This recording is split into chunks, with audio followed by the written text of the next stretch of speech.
Good morning, ladies and gentlemen. Welcome to Policy Exchange and this event on turning behavioural insights into public policy.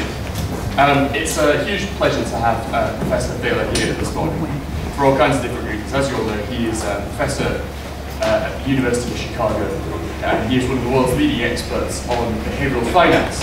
And he, as well as being an incredibly hard-hitting academic economist, is also one of the leading thinkers about how to turn some of these insights into public policy. And looking back at your previous career, I've been struck by how you managed to combine sort of academic heft with an accessibility which is greater than your average academic. So looking back at your list of publications, you have things which sound rather serious like Advances in Behavioural Finance Volume 2 and Quasi-Rational Economics. And then we also see things like Deal or No Deal, Decision Making Under Risk in a Large Payoff Game Show. It sounds quite fun. And as well as being a leading light in this growing field, you are well known here, I suppose, as one of the co-authors of Nudge, Improving Decisions About Health, Wealth and Happiness, which looked at how all these insights can be turned into public policy. And it strikes me that this is quite an attractive way of thinking about public policy, to recognise that people are not perfect, hyper-rational beings, but we do all have self-control problems, that we are short-termist. But at the same time, that the answer is not necessarily going to be nannying or regulation or banning things. Perhaps we should think about public policy instead and speak about how we can help people to achieve their own goals. So some of the phrases from your book have become very famous. People talk about libertarian paternalism, which sounds paradoxical. Talk about choice architecture, all these phrases.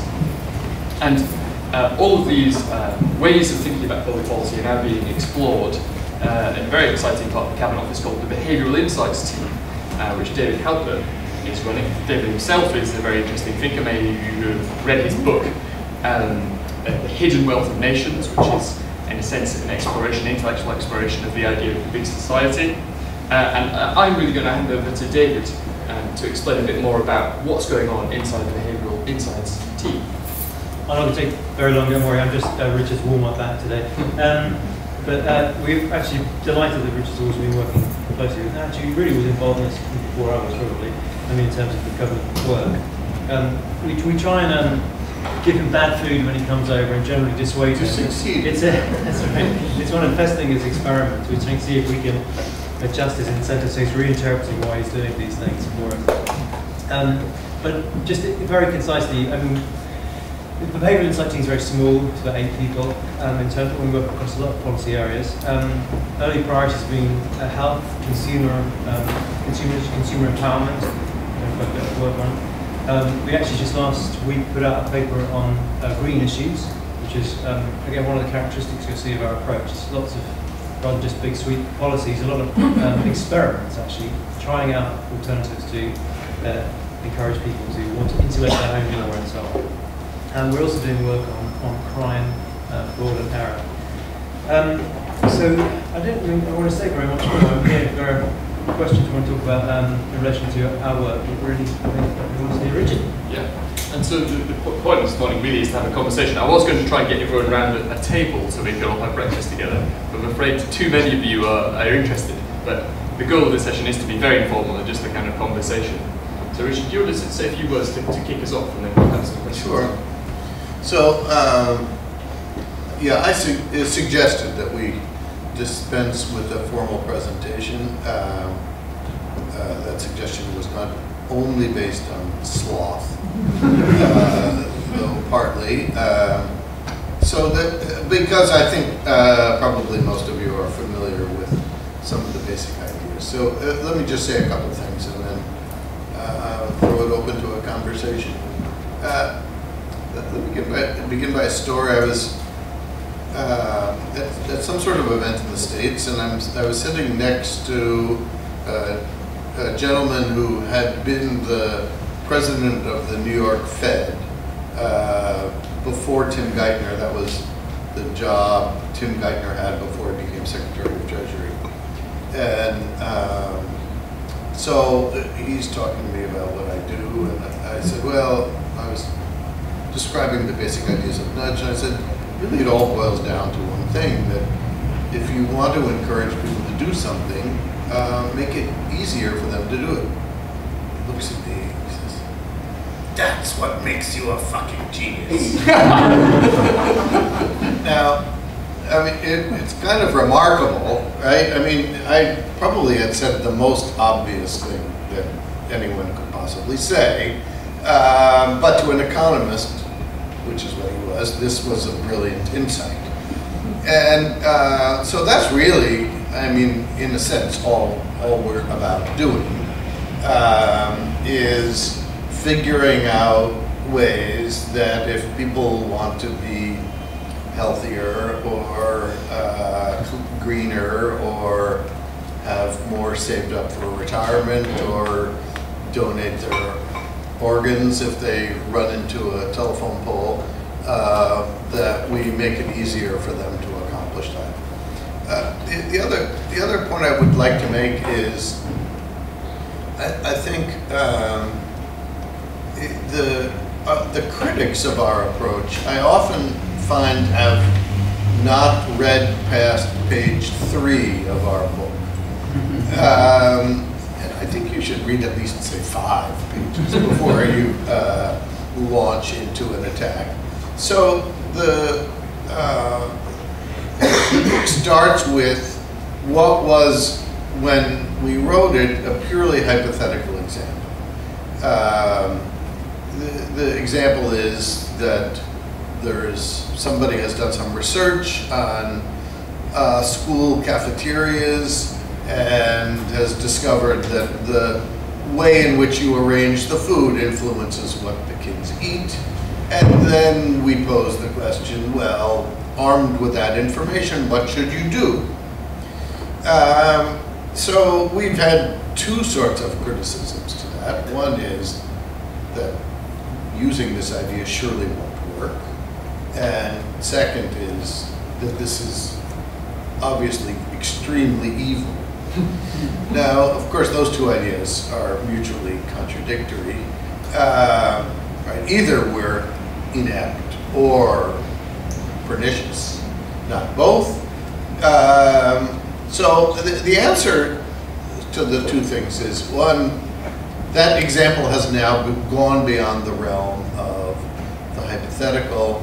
There's a brilliant guy called Brian Wansink who wrote a charming book called Mindless Eating. If you've read Nudge, he's the guy who ran the experiments with the bottomless soup bowls. It's a fiendish experiment where they sit people down in front of a bowl of soup, and it's been rigged so that it keeps refilling itself secretly from the bottom. And you can get people eating 4 or 5 gallons of kind of mediocre soup because they just never finished the thing, and their mother told them to finish their soup. So Brian has been running a series of experiments in schools, holding the menus constant, simply rearranging where the food sits, and with remarkably good results. So the second point I want to make about this cafeteria line, and I think it's the most important point we make and the one that is most misunderstood. So we're often accused of being meddlers. That people like David and I want to just go and mess with people. And the point Cass and I make is it's impossible not to meddle. So whoever's running that cafeteria has to put the food out there somehow. And, you know, even before we talk about what the food is, given holding the menu constant, it has to be arranged in some way. One can fool themselves into thinking, well, you could arrange the food at random, but of course that would be a horrible way to arrange a cafeteria line. Imagine if all the ingredients in the salad bar are scattered around the room at random, so the lettuce is here and the tomato there and the oil and vinegar somewhere else. This would possibly be a way of making the food in number 10 even worse, which I hadn't thought possible. But so given that you must choose some arrangements, we think of our job at the Behavioral Insight team as choosing among those options the one that, all things together, seems to make the citizens of Britain as well off as possible. Great. There's a good note to begin on. So, really, this morning is about questions from all of you. If you want to say who you are and where you're from, and put your hand up. I don't think a roving might not be able to get to you, so you just have to speak up. If there's a gentleman in the back row, why don't you just stand up so we can see how good looking you are. You're just going to have to holler, I'm afraid. Simon Kennedy from Bloomberg. I wonder if you could maybe give some examples of real-world policies that you've been able to shape on the basis of your thinking, and also perhaps compare that to experiences of your co-author in as a similar posting in Washington. Right. Well, let me give one, but I'm going to say I'm going to deflect most specific questions about what we've done to David, who's much more up on this. I'm only over here a couple times a year. But let me talk about the very first thing we did. The first meeting we had, what's our advisory committee called? Gus runs? The steering board. Steering board. So we had a meeting of our steering board that's chaired by Sir Gus O'Donnell.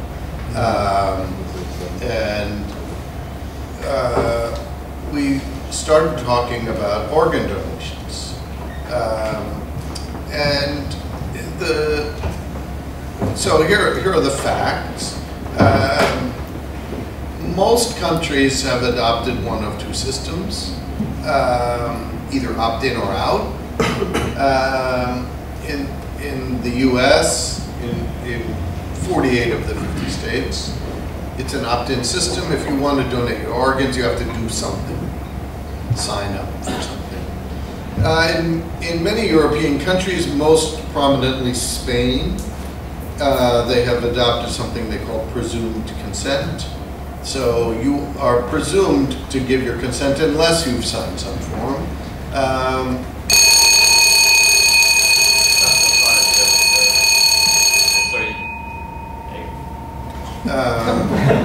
Okay. Just to keep them in toes. So in Spain, they have an opt-out system. You're presumed to give your consent. The Labour government commissioned a study to think about switching to this Spanish system. There was a bit of a ruckus in the press, and this is about when we had this, right after the new government took office, and I suggested that there was an intermediate course, which was actually my favorite way of doing things, my favorite bit of choice architecture, which was what I call prompted choice. And what it amounts to is, it's not quite either of those. It's opt-in, but you're prompted to opt in. So specifically, this is the system we have in Illinois where I live, and it's a system you now have in the UK, or it's gradually being rolled out. When you go to get your driver's license renewed, you'll be asked a question: would you like to be a donor? And in Illinois, when we adopted this, the sign-up rate doubled. Now, this imposes about the fewest costs one can imagine, and has, I'm sure it's saving thousands of lives just in Illinois. And the thought was, in the UK, we would start with driver's licenses and eventually maybe move to the National Health Service, which would be a more sensible way to do it in the UK. Everyone goes there, and the doctor's office is presumably a better place to do this than not everyone has a driver's license. But so that's an example of a specific thing that we worked on very early. So that's actually literally about to go live this month. UVLA is the primary channel through which organ donors, people essentially register on to become organ donors, and it's literally as described, move to a prompted choice model. So you'll go there now. You'll basically have to answer the question: do you want to become an organ donor? But you can also just say, no, not right now, thanks. So you can skip over it. One of the reasons I think it's particularly important, as you may know, previous administrations have, indeed Wales now, still considering a presumed consent model, and it's very controversial. But it's a nice illustration of the model where you do retain choice, but you don't have to. I mean, other just concrete examples. I mean, on the consumer side, for example, we've been doing work, something called My Data, which is about basically consumers being able to own their own consumption data. So 12 million phone tariffs options in Britain. Generally, when you go and get your phone, the provider's got a better idea of what you're going to want than you do. Right? Are you going to use the extra functionality, are you not?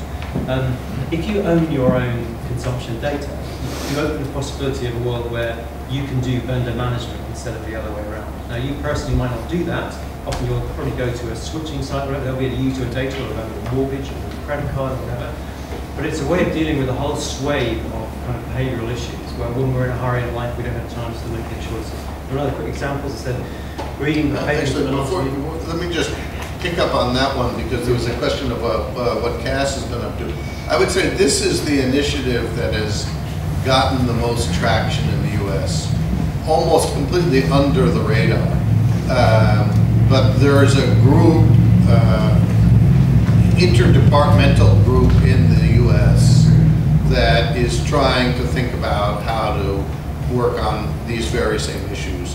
So there are people in the FCC, the Federal Communications Commission, who are in charge of mobile phones, and they're thinking about adopting a system like this. And when the Consumer Finance Protection Agency gets officially started, this will be one of the first things that they do. So that's an issue that there are very parallel things going on.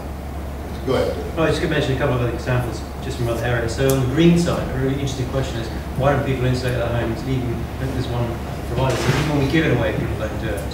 So if you want to have the Green Deal operate effectively, you've got to do something also on the consumer demand side.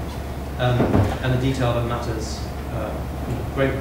So it's a class of problem which we see in many areas, diet and so on, where because we discount the future, when we think about doing something, the gains are all in the future, we discount them heavily, the hassle's up front. So you have to kind of take that into account. So essentially it's a series of experiments which offer upfront incentives, things which also trigger social norms. So if several neighbours sign up, then actually you get a bigger discount. And then of course that signals you see other people doing it. So we think these quite small, seemingly not very significant variations will lead to far greater take-up. So we're doing that. And the last one was just to mention, there are lots of these, but the 2012 sees the pension default change, which is was also somewhat borrowed from the US and elsewhere, but I mean, the Institute of Government where I was for a while, we had fantastic generous pensions, most people wouldn't take them up, right? Because again, it's the hassle up front. So do you have a presumed, you're in the pension scheme unless you want to opt out, so you retain the choice, and that starts to kick in the UK from 2012. Pretty big, important change. Anthony. Anthony Selden, Wellington College. Is this something, this approach, something that enlightened governments and corporations and individuals were doing anyway, even before your book? Or was it something that actually this is a great flash of insight? And what are the circumstances that are going to make people most likely to want to make this switch? That's what I want to really understand. So yeah, let me be clear about the first point, which is that we did not invent nudging. So I like to say that Adam was nudged by an apple, Eve, and a serpent. Men are really pure unless there are women and apples and serpents around to distract us. And certainly the private sector knows all about this. They pay advertising agencies billions of pounds to help figure out how to nudge people. So, when people ask me to autograph a copy of Nudge, I always autograph it Nudge for Good.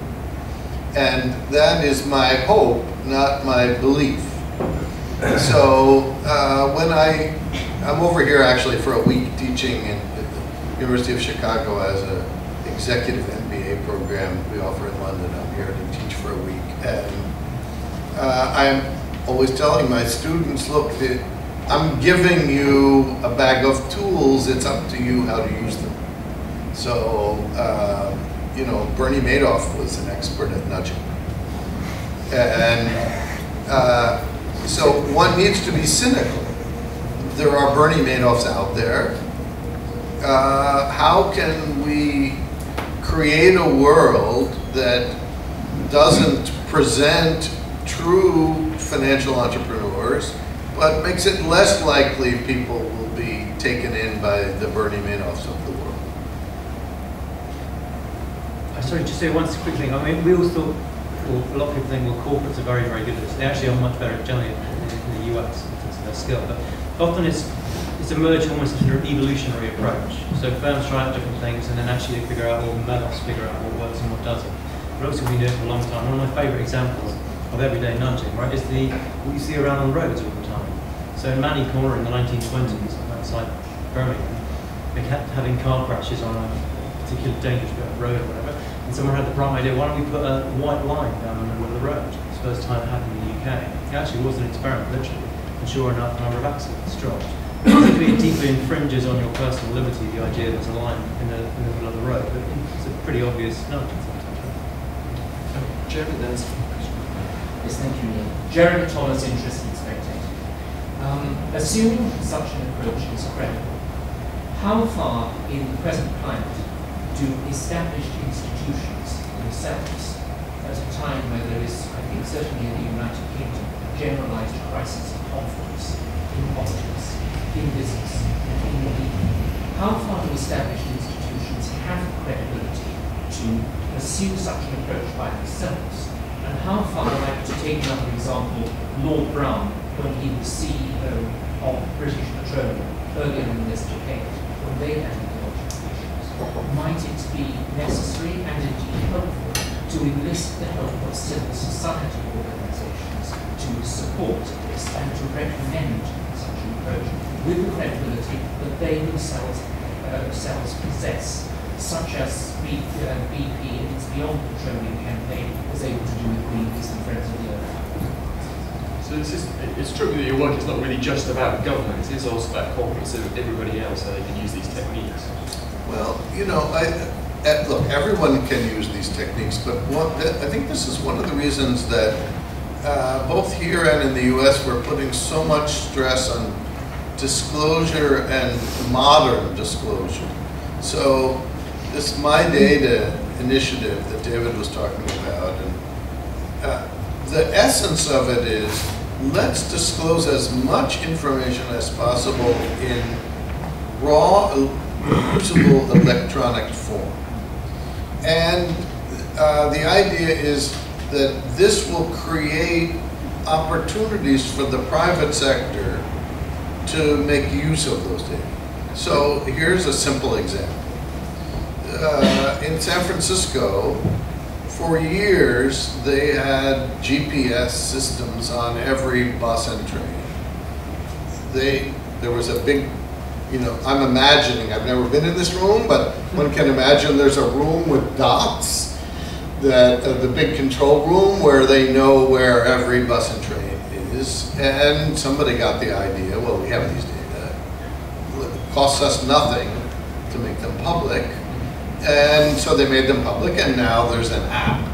So you can turn on your phone and find out that the train you're waiting for is never going to get there because there's been an accident a mile down the road. So that idea is extremely powerful. So you mentioned BP. I would like to see much more disclosure about every rig.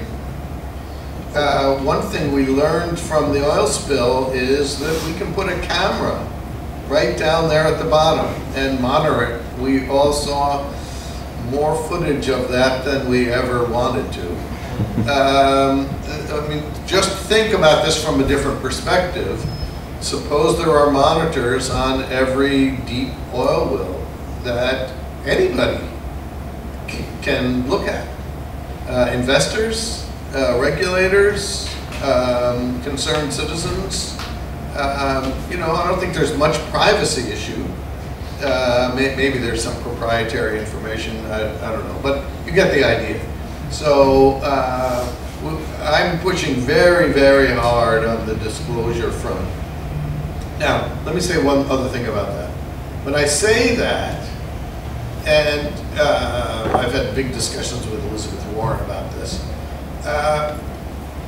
I believe that in the financial area, disclosure per se, in the normal sense, is impossible.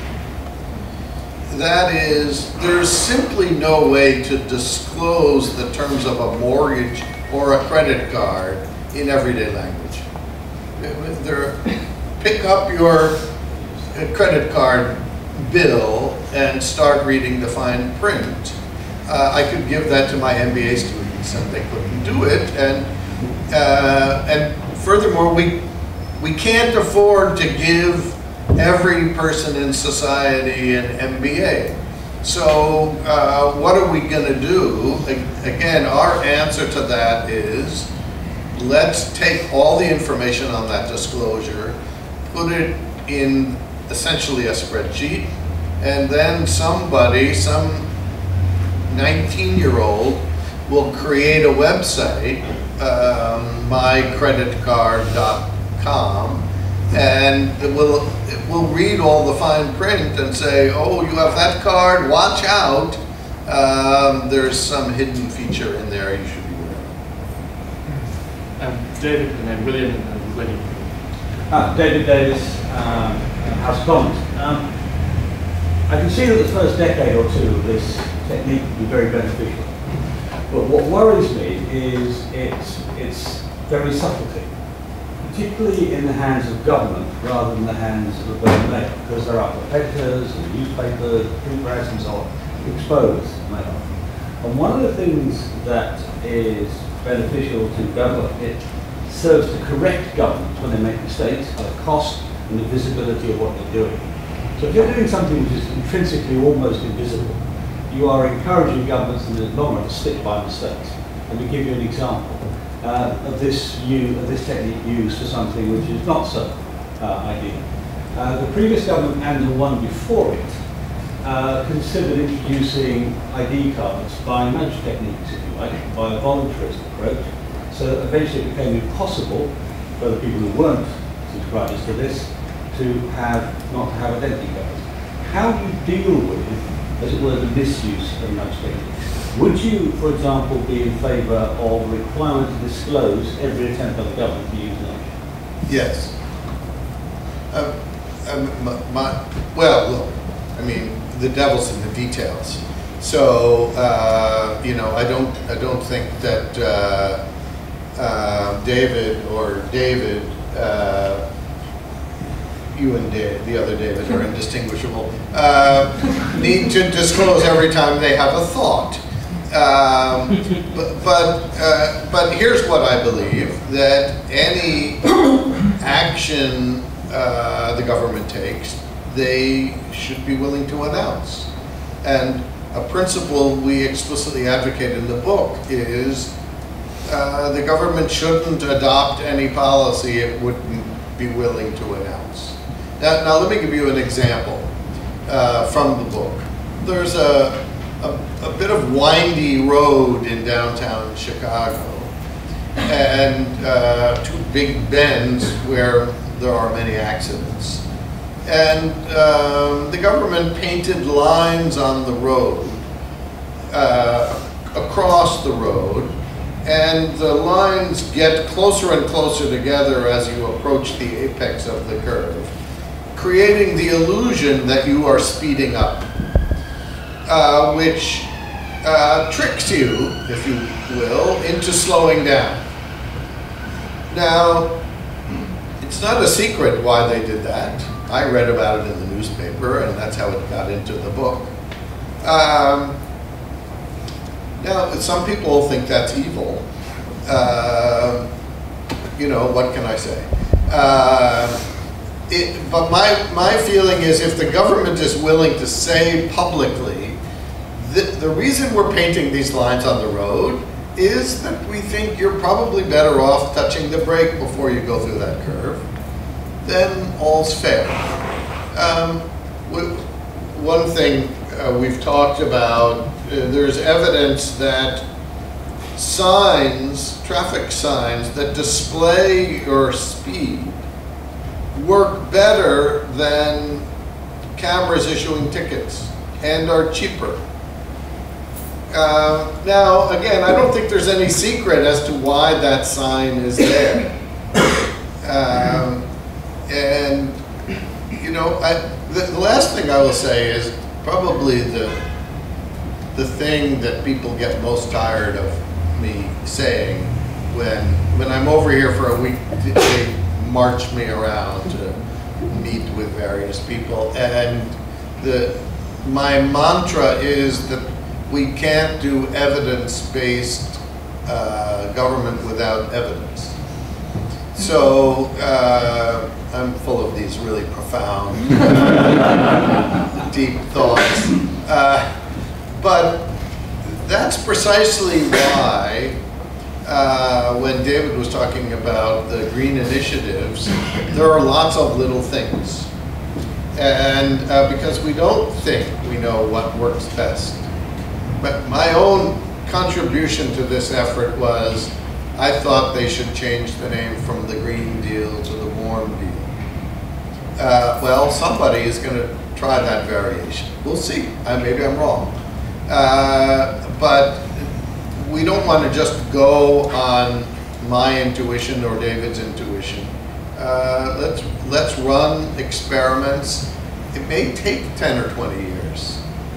But I think we'll learn things. Now, again, this is not to say it can't or won't be misused.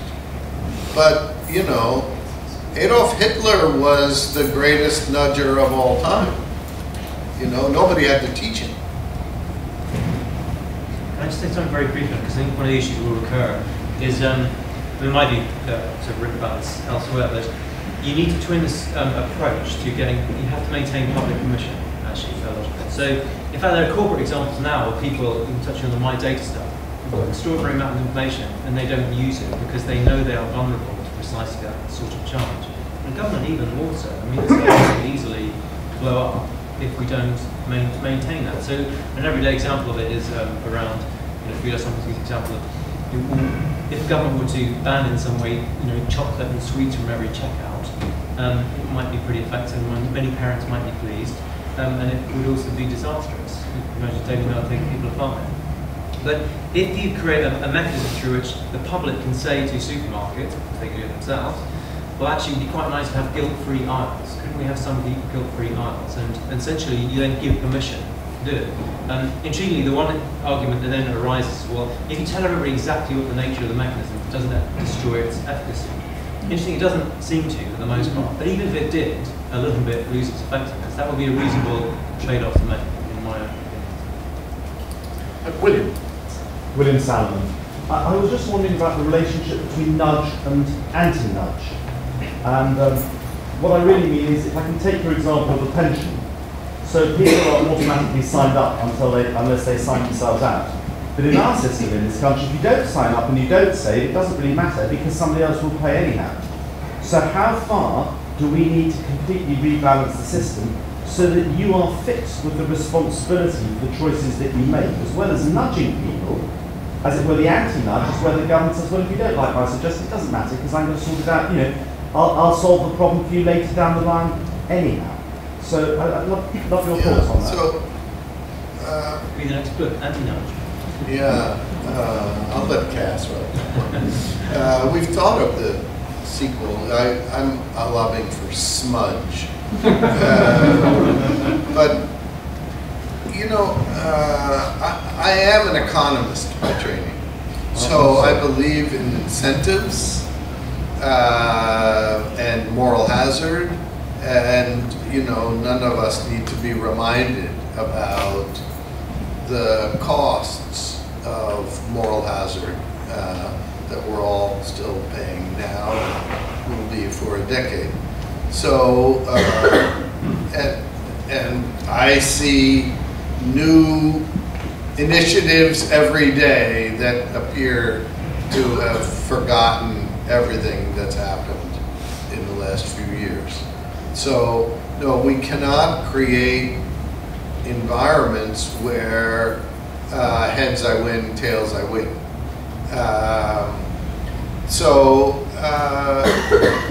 You know, I think when asked to create a situation, I mean, sure, we need a safety net, but we need to make sure that the safety net is not quite as comfortable as the one that you can get if you behave responsibly. And I doubt if we're very close to worrying about that. It's true that the nicer we make the safety net, the less incentive people have to go above it. So that's the challenge every society has to face. It's Lydia in the back. Hi, Stacey Hilliard. I'm with SDL. We do behavioural change communication, so enjoying this talk. I'm just wondering what type of research you actually do. What's the process in getting to the policies or the type of incentives you put in place? And also, how do you then measure that effectiveness? Boss.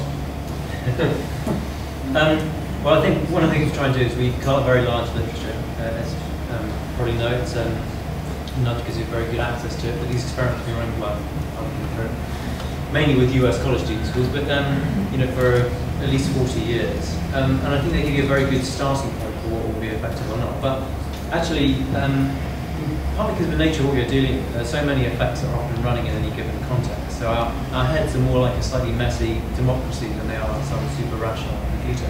And you don't quite know, therefore, what will be dominant in any given context, which is why it has to remain very experimental, including in the policy world. So that's why, you know, I'll give you an example of the green paper from last week, is that, well, we could have just tried to make a big jump for, well, let's just get these things in place straight away. But actually much better off to, well, let's try them out in a number of different contexts and see what does work and what is not effective. You can also, of course, test public acceptability at the same time. So it's very experimental. Yeah, there's another example that actually we are happy to take credit for, but it was started before we existed. In the Department of the Treasury, there was a group that's in charge of collecting from deadbeats. What do you call? Well, deadbeats. So people who are behind on their taxes. And somehow they hooked up with Robert Cialdini. He has a consulting office here in town. And his group helped the Treasury rewrite the letter they send to people. And turns out if you phrase the letter better, more people pay their taxes. So, you know, if you say something like, most people pay their taxes on time because otherwise we won't get the services we all enjoy, and we've noticed you're behind on your taxes and here's an easy way to pay. The letter is better than that, but you get the idea. All of a sudden, hundreds of millions of pounds start flowing in. Well, what's step 2 is fine-tuning that. So, and doing that in randomized experiments. So, fortunately, we have lots and lots of deadbeats, so we can send various groups different letters and start to see which approach works. A report I read recently is the best version of that letter seems to bring in about 10 percentage points more money. I think this is preliminary. So if there are reporters in the room, that all of that was off the record for the time being.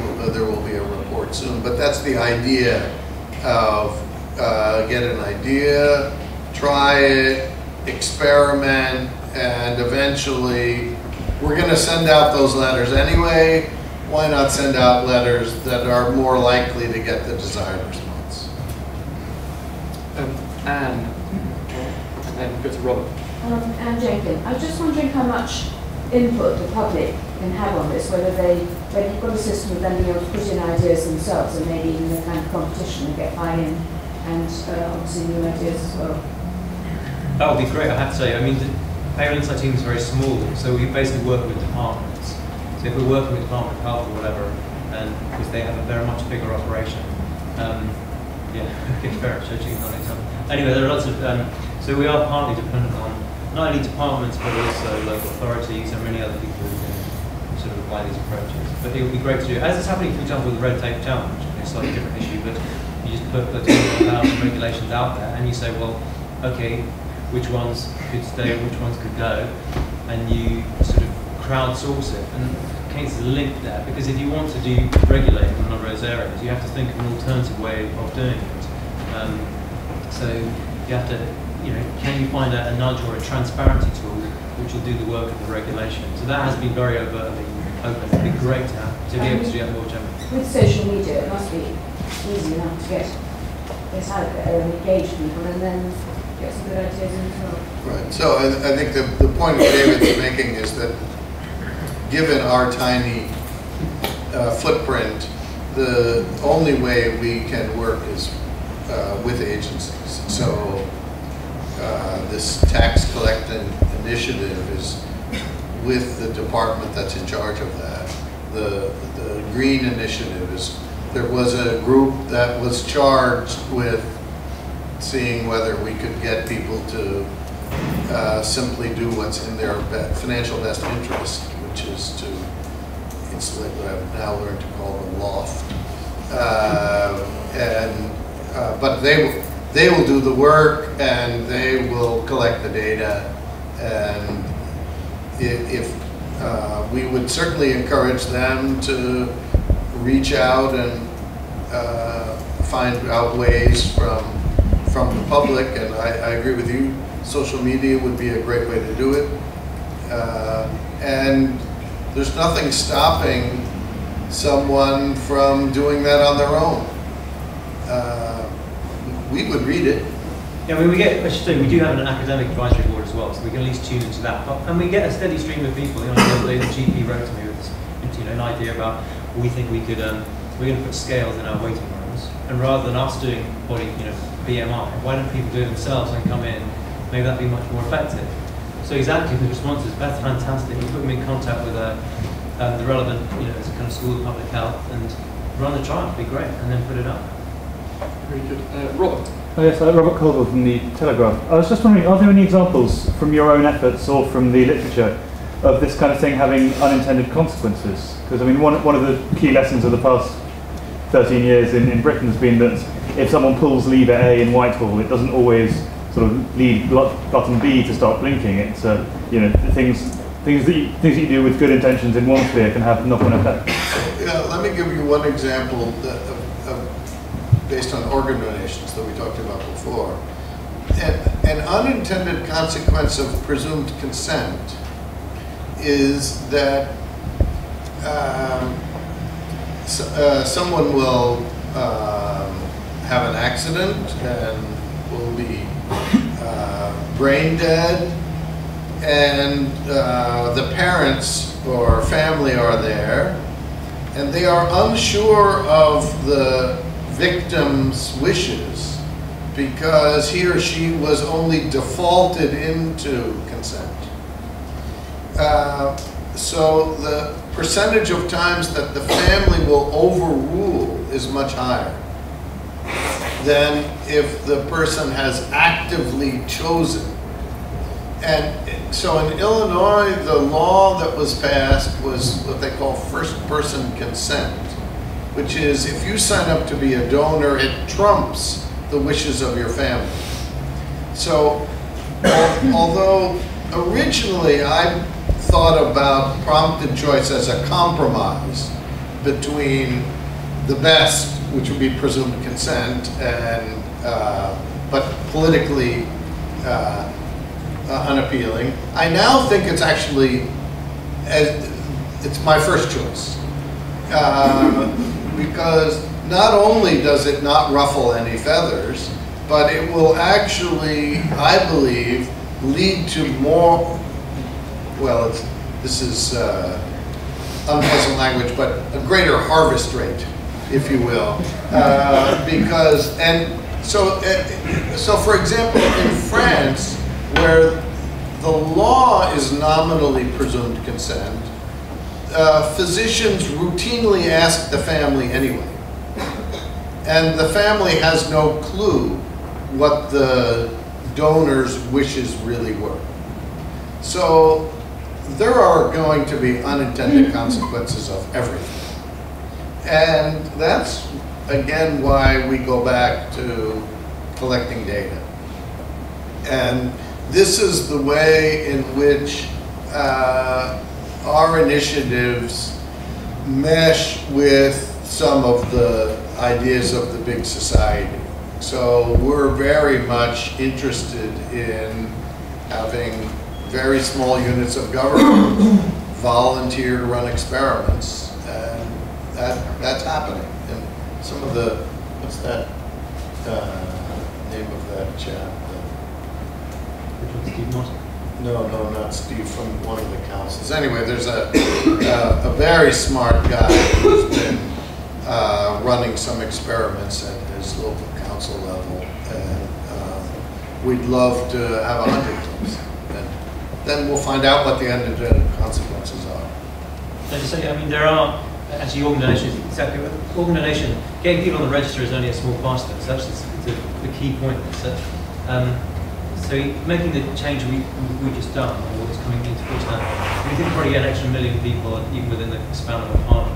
So a lot of people, but that's only a small bit of it. It's about what happens when relatives are there in the context and so on. So it's a very interesting question as to whether prompted choice will in fact lead to a kind of higher ultimate conversion rate. I mean, just very quick examples. Of course, there are lots of them. And one of the famous ones in literature is the Israeli daycare nursery people often quote about, where you start introducing fines to people who are late, and then you get an increase in the number of people dropping their kids off late, because you feel like actually it isn't in terms of now you're paying for it, it's okay. A commonplace one that people see in Britain is financial advice. You know, when you get kind of advice from some product, and you now, often through various regulation, you receive this huge bundle of stuff telling you all the reason why actually you could go up or down or blah, blah, blah. Actually, what a lot of people do, their response to it, is that they think someone else is therefore checked. They read it as being, well, at least there's someone else who's doing that due diligence, and it can have actually a perverse effect, people becoming more likely to take risks. And the last one, which is an interesting current, which rages across not only the UK but the EU, is calorie labelling. And there's definite evidence in a number of trials, notably a New York one, sometimes cited. They put calorie information on restaurants, and clearly the intent was you'd increase, people would eat less calorific food. And generally speaking, the effects are very limited, but certainly in some groups, we know that you end up eating more calories. So men, for example, seem to actively choose the most fat and saturated. Anyway, so again, it takes you back to being a somewhat experiment. Anyway, maybe if we had labels of how manly you are, if you choose to say. Label yogurt is very manly.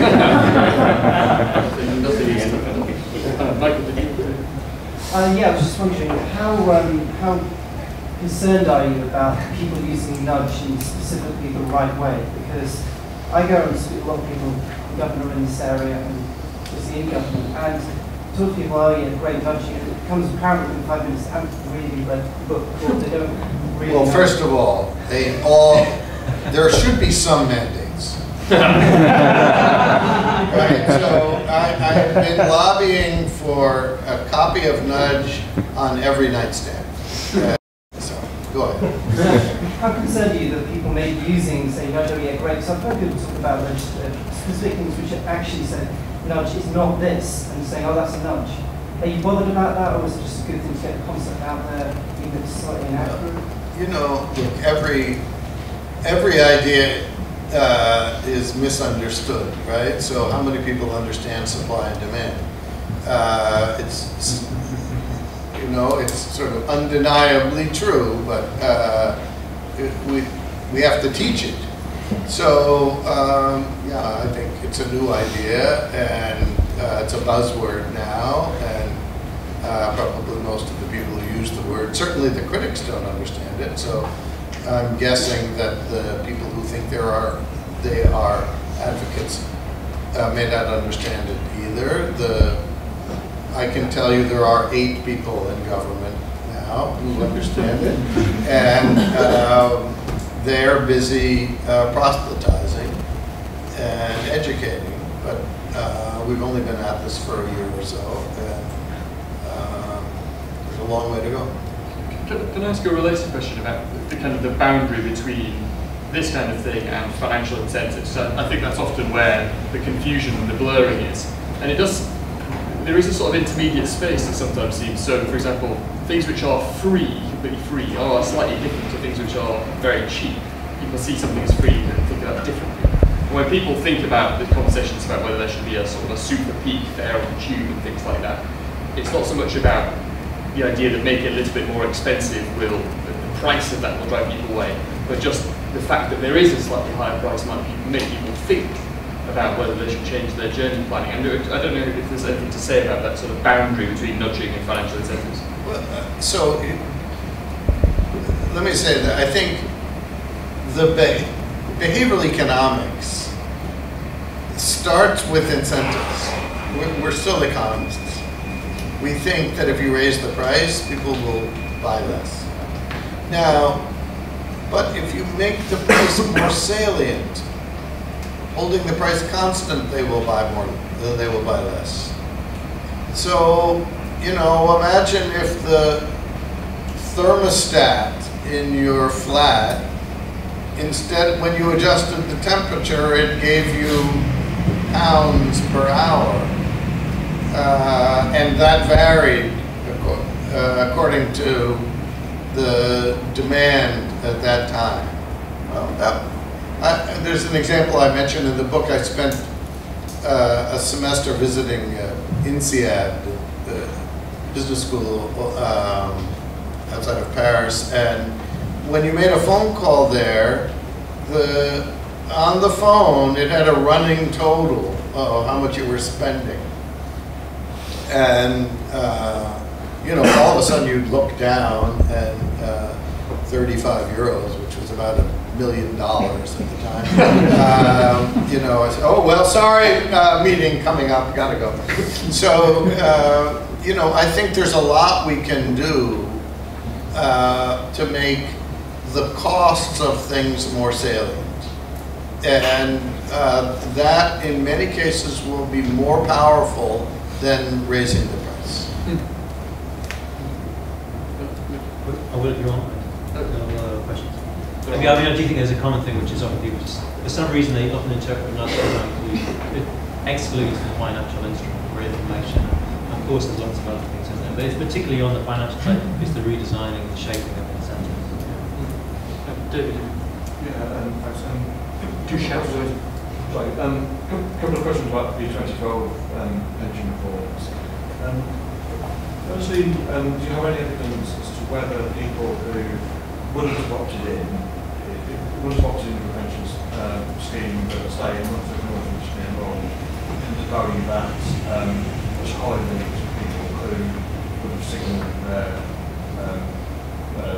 value of pension saving by signing in the first place?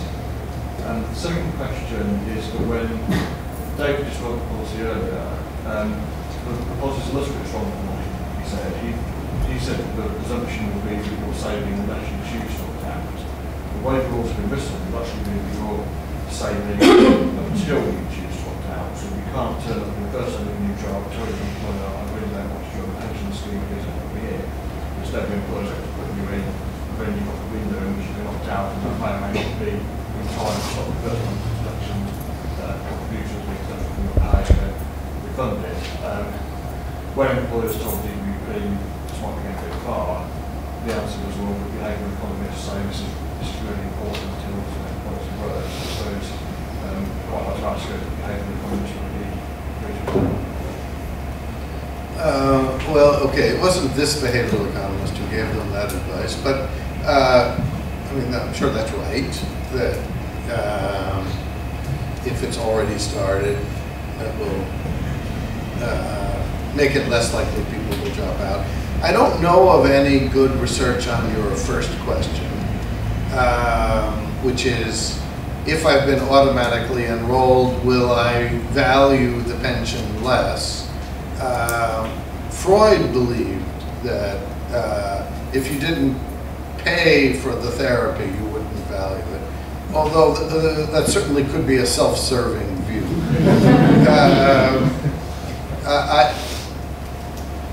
I donate my services to the Behavioral Insight team, which means they ignore me.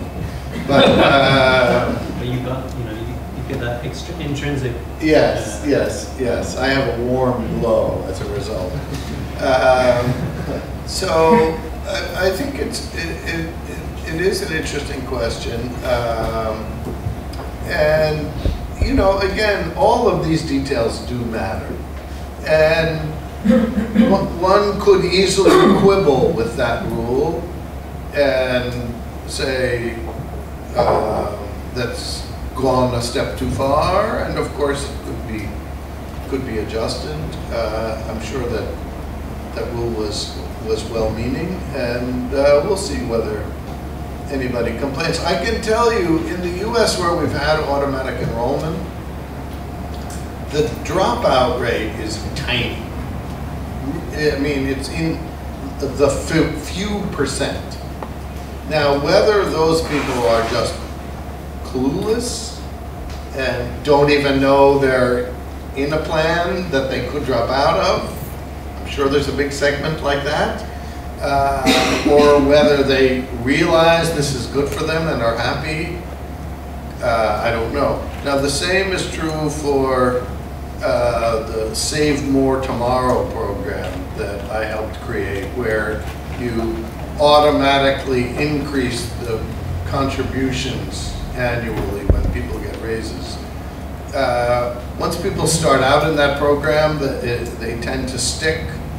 And as far as I know, when people drop out, they virtually never go back to the saving rate they had earlier.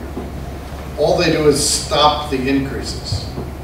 So there's, I'd say, very strong evidence that people do not, in large numbers, regret having been automatically enrolled.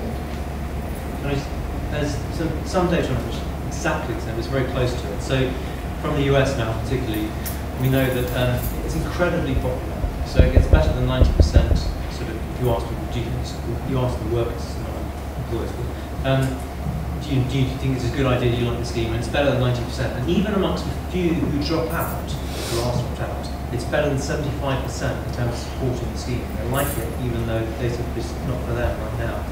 But what is absolutely critical is the detail of what matters. And it doesn't, I'm not clear that that's all precisely worked out. So, for example, how difficult is it? Do you just have to make a phone call to drop out, or is it, did you have to fill out a form? I mean, everything you add, we know is every extra bit of friction has an impact and is consequential. This is the world that we now understand. And even the point about the Save More Tomorrow. So, how do you do it? Is it, I mean, at the moment the presumption has always been, as I understand it, you have to ask someone from the department in more detail, but that it's just it's a percentage, right? But Save More Tomorrow was different. So, for example, you say, actually, that doesn't work for me. Do you then give an option of, well, the Save More Tomorrow variant, for those who don't know, was that you say, when I get a future pay increase, I'd like some of that to go in. Because I can't afford it right now, but future pay increase, that's fine. And then you discount in the future. So again, an opt-out, do you give someone these, what's the variation of that? So the detail is enormously consequential. Yeah, I think we're facing minimum contribution rates anyway, but it's really intention to draft on to mandatory Save More Tomorrow. I'm saying it's no mandatory, but that doesn't mean to say that a smart employer can't say, well, why don't we try this out? What are the variations? There were a couple more questions, we're just run out of time, so there's a gentleman here. If you don't mind, if we take a couple together, gentleman here, then a gentleman struck a shirt. Philip Gehry, background in criminal justice. You mentioned you were doing some work in the unit on criminal justice, which is very interesting, trying to talk about behaviour, and sometimes it's about autonomy. I was wondering whether your focus was on the law-abiding majority, the criminals, or indeed the professionals. Okay, criminality. Andrew Lewin, Fishburne, Hedges, Public Affairs. Quick question. I was struck by David's point that sort of nudge becomes more potent when it's a social norm. So thinking about sort of things like the Green Deal, my question is then, how do we get it to the stage whereby it is a social norm? So if you take the example of smart meters, if I've understood you correctly, what you were saying is that sort of once 10% of people in the community have a smart meter, then the natural reaction would be more people will gravitate towards it being a good idea. But how do we get to that first 10%, and should it be government intervention to say, right, we're going to give away the first 10%, and then from that point on, nudge takes effect, or would that be too much of a leap? Why don't you take the first one, I'll take the second one. Okay. On crime criminal justice, yeah, I mean, as you say, it's deeply behaving, right? And all of those actors are relevant. I mean, our initial work so far, and it is quite early stage, but it's particularly being looked at what's often known as target marketing and situational crime prevention. So,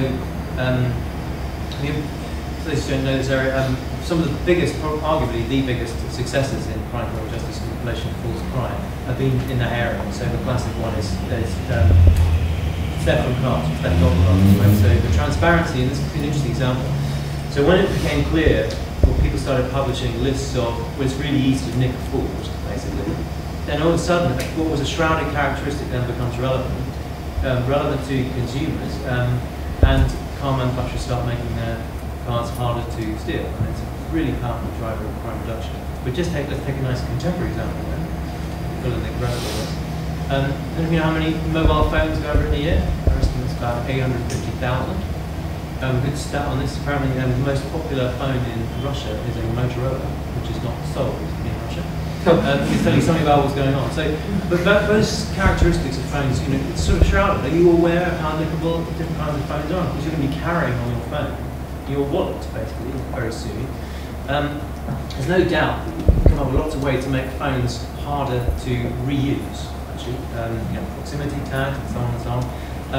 And if you can make that expressible, right, then actually that can then drive the price and consumer choice. There's no doubt phones, in my view, very likely phones will then get harder to reuse in terms of offenders. So there's a whole strand of thinking around there, and crime is a very rich area for both work. Do you want to take social norms? Actually, on social norms, sorry, see, because my background was social science. Yeah, actually, economic. So, that one too. Well, no, I don't want to. But it's just so if I had to pick one of the kind of that mind space framework, social norms are just enormously powerful.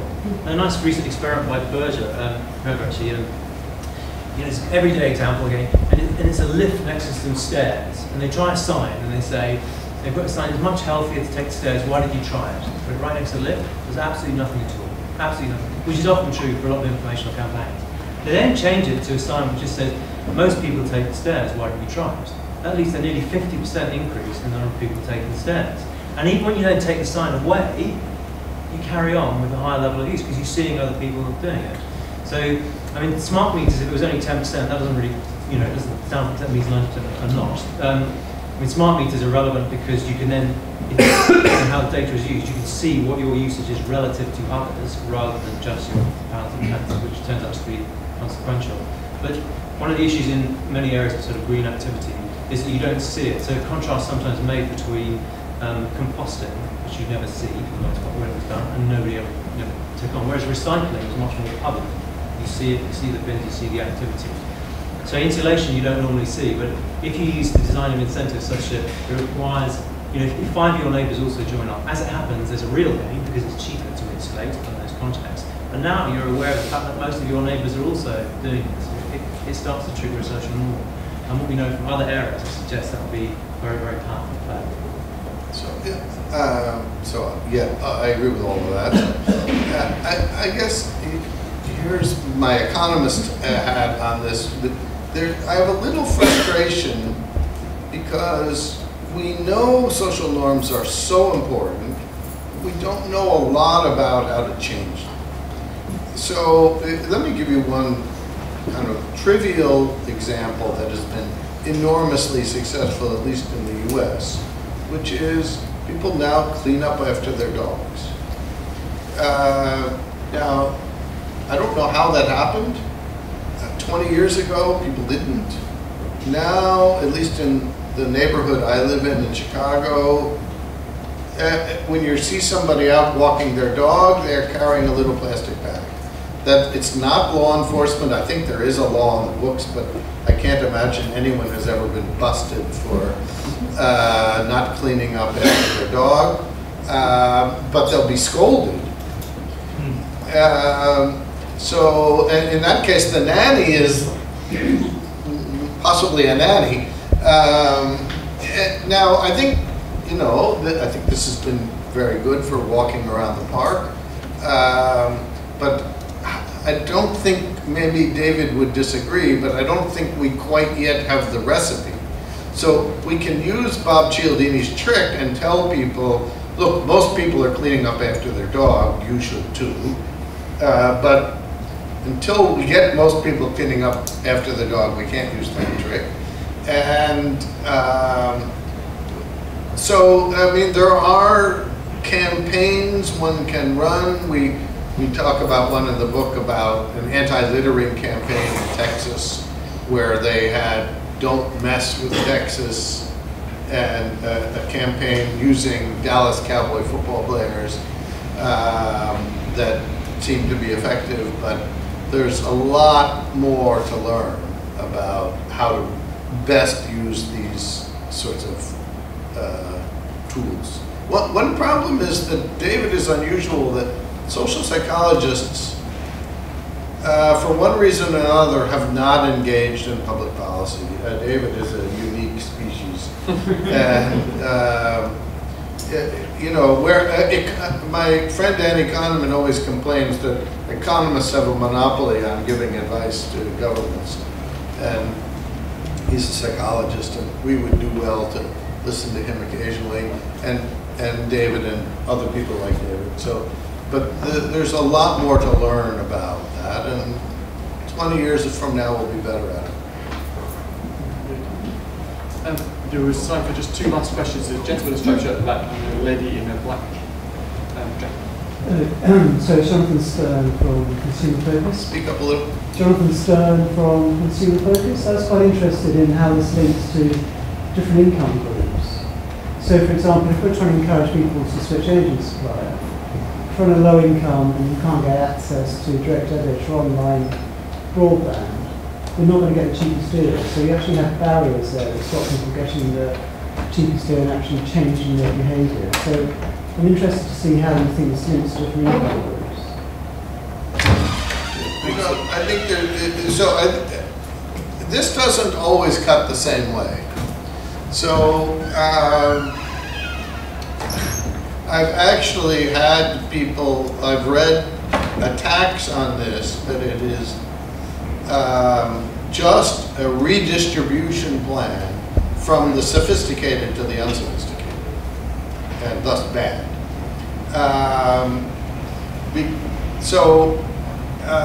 Which is some of the things you're going to do with greater transparency. On the other hand, if something like my data that may require internet access, at least for now, that may not hit the bottom of the social ladder, but that's changing very quickly.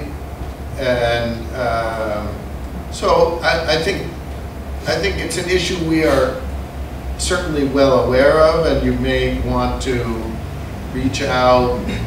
So I'm in the US, I've been pushing for electronic disclosure of mortgages, and I think it would be important to supplement that in some way for the so-called subprime mortgage sector that caused us so much trouble before.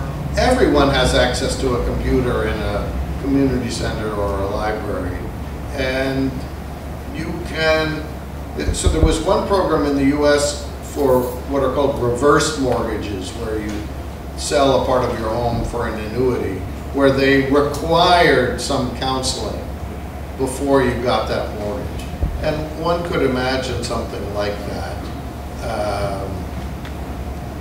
you know, if it's not too burdensome. So we're sensitive to these things. The very last question from Lady. Okay, so incentives versus moral hazard. Sorry, Judith Howell from the RSPB. If you've got something which is a clear incentive, there's no obvious moral hazard, and yet you still can't get people to do it, how does nudge theory work then? The example I'm thinking of is the recently printed National Ecosystem Assessment, where it's blatantly obvious the environment is a good thing. If you undo the environment, it's really expensive, and it's really bad for people, and yet it's still happening. Well, you know, that's one reason why I suggested calling it the warm deal rather than the green deal. So everybody likes to be warm in the winter, and in fact, when I was last here in the unheated offices that we were then occupying, so not only do they not we feed, did manage the 10%. I can testify to the fact there was no heat in Whitehall. You know, so it was very cold, and what was this, early December? It was frighteningly cold here, even coming from Chicago. But we do have heat in Chicago. So, you know, if people don't get excited about the environment, maybe they'll get excited about the fact that their home will be more comfortable if there's some insulation above them. Here's a place where education might help, right? So, look, there are going to be people who will compost. We don't have to worry about them. For the people who, for whatever reason, don't give a hoot about the environment, we're going to have to deal with them in another way, which is purely financial. Look, your utility bills will go down if you let us come in and install this thing for free. Now, some people will turn that down because people told them that if something sounds too good to be true, it's probably not in their best interest. We'll have work to do on those folks. I would just quickly say, obviously there are cases when you are going to regulate. I mean, there are certain, for example, to be honest here, if we've worked on smoking or whatever, it's a classic example where there's been quite a lot of regulation and whatever. But we also have to bear in mind sometimes regulations, including environment, have been, you know, sometimes they're not well designed. Of course, they can go terribly wrong. So one thing in the US of regulations to reduce emissions from fuels and essentially inadvertently created the rise of SUVs, or is it a Merton rule where you have to build new buildings, with 10% or whatever, and then kind of gaining them. So what we're going to do is look what's the most effective tool, and the point is to broaden the mind of policymakers to look at actually how does it drive behaviour. And sometimes it's not conventional regulation, it might be some other variant of transparency which does the trick, but it's certainly sometimes it will be regulation that everybody can realise. You know, the initiative of sending people information on how their utility bills compare with their neighbors may get through to the people who don't care about the environment but care about their pocket. Well, this is a very nice note to end on, this point about how all this kind of thinking gives us, if you're thinking about public policy, a whole new palette of colours really to play with new options. Richard and David, it's been a pleasure having you here this morning. I would say that you've actually, in your experiences of austerity Britain, and it sounds unpleasant, you've actually had a relatively good experience. We're doing a lot of work here on digital government at the moment, and of course one of the government's new digital czars came over in a high-paced world, went to the Downing Street canteen and was immediately hospitalised by this experience. So actually you've got off lightly. But it's been a pleasure this morning. You've all asked brilliant questions, and only really remains to thank you in the convention. Thank you so much.